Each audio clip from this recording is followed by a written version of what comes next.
Salam sejahtera Malaysia, tuan-tuan dan puan-puan semua.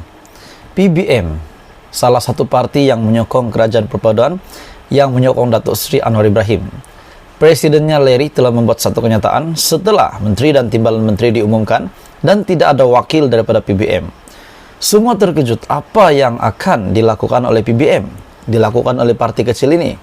Adakah mereka akan tarik sokongan? Jawabannya tidak. Walaupun mereka tiada dalam kabinet kerajaan perpaduan, senarai menteri dan juga timbalan menteri tiada yang diambil daripada PBM, namun presidennya Larry tetap menegaskan, tetap menyatakan sokongan beliau kepada Datuk Seri Anwar Ibrahim. Berita hari ini, satu kejutan daripada PBM, di mana PBM telah menarik balik penggantungan dua AMT ataupun ahli majlis tertinggi. Sebelum saya meneruskan, saya meminta jasa baik kamu, tuan-tuan dan puan-puan semua, untuk bantu channel ini, kembangkan lagi channel ini, supaya kamu tidak terlepas perkembangan politik daripada channel ini. Parti Bangsa Malaysia, PBM, telah mengembalikan keanggotaan dua AMT parti itu yang digantung sebelum PRU 15. Dan keputusan ini dibuat dalam mesyuarat khas parti itu pada Sabtu lalu. Pengerusi PBM, Datuk Larry, menerusi satu hantaran di Facebook pada Ahad telah menetapkan untuk menarik balik penggantungan keahlian serta mengembalikan jawatan dua ahli AMT berkenaan telah dipersetujui oleh anggota yang hadir. Saya berfikir tuan-tuan dan puan-puan semua, kenapa hanya dua saja yang telah dikembalikan jawatan mereka? Kenapa hanya dua ini, di mana penggantungan kepada mereka berdua ini telah ditarik balik? Makna kata mereka boleh bekerja semula seperti biasa. Bagaimana dengan Zuraidah Kamarudin yang juga tertimpa nasib yang sama? Pada Sabtu, beliau mengadakan perbincangan bermakna dengan dua AMT PBM, yaitu Datuk Chua Lian Chi dan Munira Abu Bakar yang sebelum ini digantung tugas sebelum PRU bersama jawatan kuasa disiplin parti. Pertemuan berlangsung selama 1 jam setengah dan akhirnya telah diputuskan bahawa penggantungan mereka akan ditarik balik dan jawatan mereka dikembalikan semula. Manakala baki 10 lagi AMT yang masih digantung keahliannya dan tidak hadir pada mesyuarat tersebut perlu memberikan surat tunjuk sebab. Ujarnya, sekiranya gagal berbuat demikian dalam tempoh seminggu, maka mereka bakal dilucutkan jawatan ataupun keahlian parti secara serta-merta. Namun, bagi mereka yang membalas surat berkenaan, nasib mereka bakal ditentukan oleh jawatan kuasa disiplin sebelum penghujung tahun.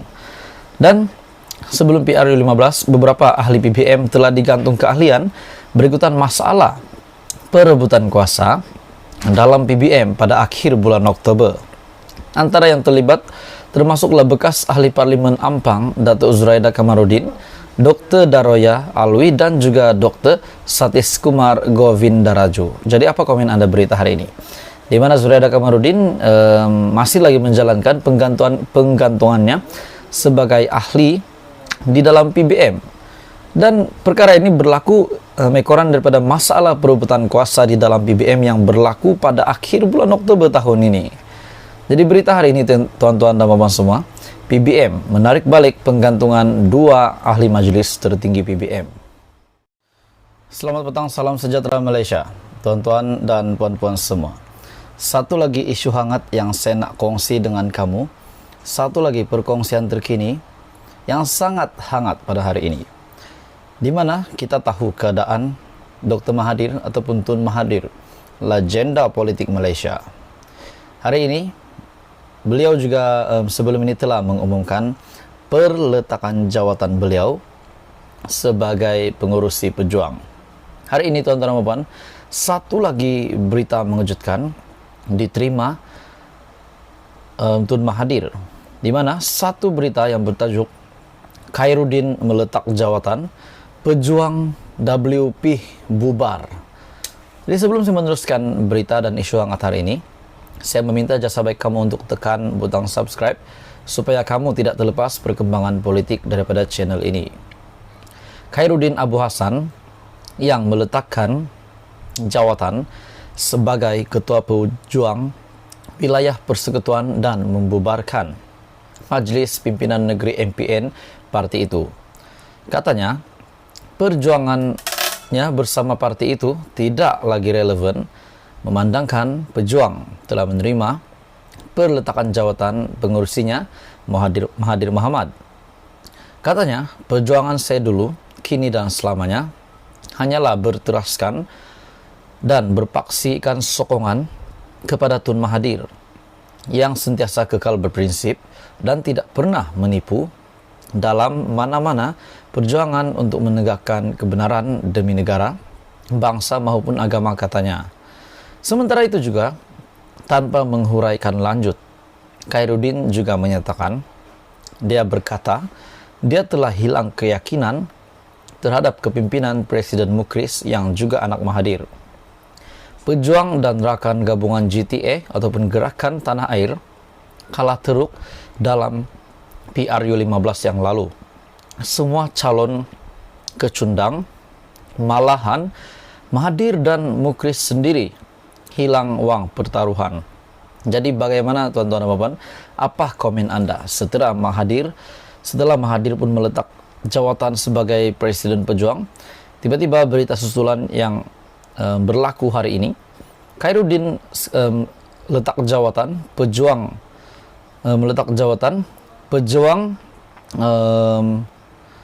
pejuang WP ataupun Wilayah Persekutuan bubar. Khairuddin Abu Hassan yang meletakkan jawatan disebabkan Mahathir juga pun telah meletakkan jawatan. Adakah ini kejatuhan yang benar-benar nyata untuk parti pejuang? Dan bagaimana respon anak Mahathir, Mukris Mahathir? Dan apa pula respon Mahathir? Ya, walaupun beliau sudah meletakkan jawatan sebagai pengurusi pejuang, Presiden Pejuang, tetapi beliau masih lagi sebagai pengurusi Gerakan Tanah Air. Khairuddin Abu Hassan meletakkan jawatan sebagai Ketua Pejuang Wilayah Persekutuan dan juga membubarkan Majlis Pimpinan Negeri MPN Parti Pejuang. Katanya perjuangannya bersama parti itu tidak lagi relevan, memandangkan pejuang telah kehilangan presiden dan seorang influencer bagi beliau di dalam politik. Katanya perjuangan beliau kini dan selamanya hanyalah berteraskan paksi sokongan kepada Dr. Mahathir yang sentiasa kekal berprinsip dan tidak pernah menipu dalam mana-mana perjuangan. Jadi adakah Anda setuju dengan kenyataan daripada Khairuddin setelah beliau meletakkan jawatan bahwa perletakan jawatan beliau ini karena Mahathir tidak lagi menjadi Presiden Pejuang dan beliau tidak ingin menyokong kepimpinan Mukris Mahathir. Jadi apa komen Anda berita hari ini?